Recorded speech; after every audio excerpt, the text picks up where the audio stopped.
ইদানিং বিষয়টা খুব খুব ফলাও করে দেখা যায়, মাঝে মাঝেই দেখা যায় একটা যে সমাজের একজন প্রতিষ্ঠিত মানুষের বিরুদ্ধে বা একজন ভালো মানুষের বিপক্ষে বা একজন যে কোনো অঙ্গনের, শুধুমাত্র যে আমাদের সিনেমায় তা না, যে কোনো বিভিন্ন অঙ্গনের একটা মানুষ সম্পর্কে জেনে না জেনে একটা যা খুশি তাই বলে গেল, আমরা হয়তো দেখা যায় যে সেটা ইনভেস্টিগেশন না করে আমরা তাৎক্ষণিকভাবে একটা নিউজ বা একটা হেডিং বা একটা তাৎক্ষণিক একটা হট নিউজ দেওয়ার জন্য কিন্তু দিয়ে ফেলি।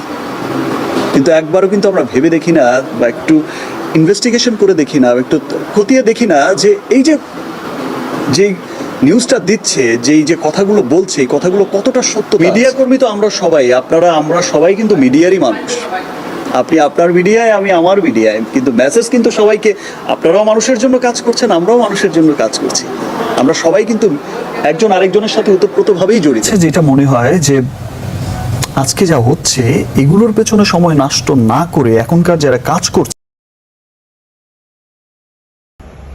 ভালোবাসা ভালোবাসা ভালো যে বাসে, ভালোবেসে ভালোবাসায় বেঁধে যে রাখে, এই কথাটা হচ্ছে গুণীজনের কথা। ভালোবেসে ভালোবাসাকে যে বেঁধে রাখবে সেই সাকসেসফুল।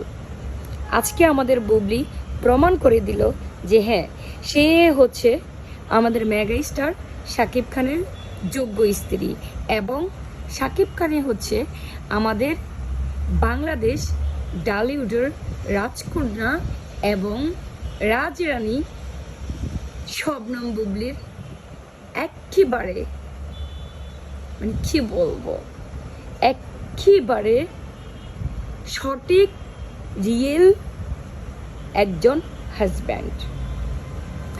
আপনারা পুরো কল রেকর্ডটা শুনবেন। শাকিব খান কিন্তু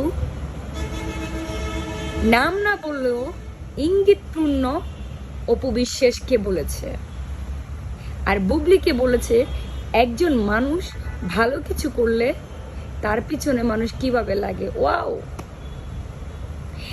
এই কথা শোনার পর আমার নিজেকে মনে হয়েছে যে আজকে আমরা সাকিবিয়ান যারা আছি, আজকে আমরা অনেক হ্যাপি, অনেক ভালো আছি। আজকের মতো আমরা হ্যাপি কোনোদিনও ছিলাম না। প্লিজ সবাই কল রেকর্ডটা শুনে যাবে।